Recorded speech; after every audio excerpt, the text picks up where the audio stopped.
conversation, the first of its kind between them, and she says that she has seen the joy in her mum's smile simply from connecting with a woman on the radio who understood. My friend is also convinced that if her mother hadn't heard me that morning on the radio, that she would have taken her so-called shameful secret to the grave. And that made me think of all the other men and women out there that have also locked themselves into a prison of silence because they feel too guilty, scared, and ashamed, and worried about being judged by others. Every time I am asked to speak, I think of her. She has single-handedly shown me the power that comes when we share our stories. She is my motivation, and she is the reason I will continue to speak out. I know the path towards healing is not an easy one, but it is one that is so worth the walk. And if you are a survivor, I would encourage you to try to find your voice, because I really believe we hold ourselves back from living a full life when we hold on to what we think is unspeakable. There is nothing more powerful than being heard, listened to, and believed. When we share our most troubling secrets, it shifts something inside and helps to release all the energy that has become trapped in our bodies as we pushed it down and numbed ourselves against the trauma. Find someone to share your story with. It doesn't have to be a therapist, but find someone you trust. And if you can't find anyone, write your story down and tell it to yourself with no more denial, but instead with acceptance. When we speak our truth, we are standing in our power, and then we can live life from a fully integrated place. The idea that someone would hold on to their secret and take it to their grave, like my friend's mother nearly did, upsets me so much. We can carry inappropriate shame for years, but the shame never belonged to us. It always belonged to the perpetrators. 100% of all rapes are caused by rapists. It has taken me many years to find my voice, and it was the courage of someone else speaking out that helped me to find it.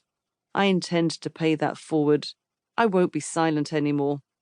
I am writing this book to help end the shame, stigma, and silence surrounding sexual violence, because as we have seen recently with the recent Me Too phenomena, when one person speaks up, it encourages others to find their voice too. So I will continue to speak out for all those who can't find their voice yet, because I want you all to know that none of us are broken beyond repair. Chapter 1. One Night. It happened in May 1979, in North London, where I grew up.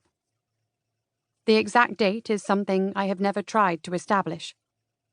Some of what happened to me was very clear in my mind, but most details were hazy, disjointed, or gone altogether. It took many years and a lot of hard work to unravel and examine all the details from that night. For decades, I shut the memories out, burying them in my mind beneath a mountain of guilt, fear, and self-preservation. And yet even though I didn't consciously think about or remember most of the violence done to me, all of my consequent actions were shaped and influenced by it. I was 13 years old. Like many girls I knew, my priorities in life were pretty straightforward: friends, fun, school, and boys. My parents were loving and supportive, and most of the time I got on well with my older brother and 3 younger sisters. I tried to help out at home as much as possible, and I kept quiet.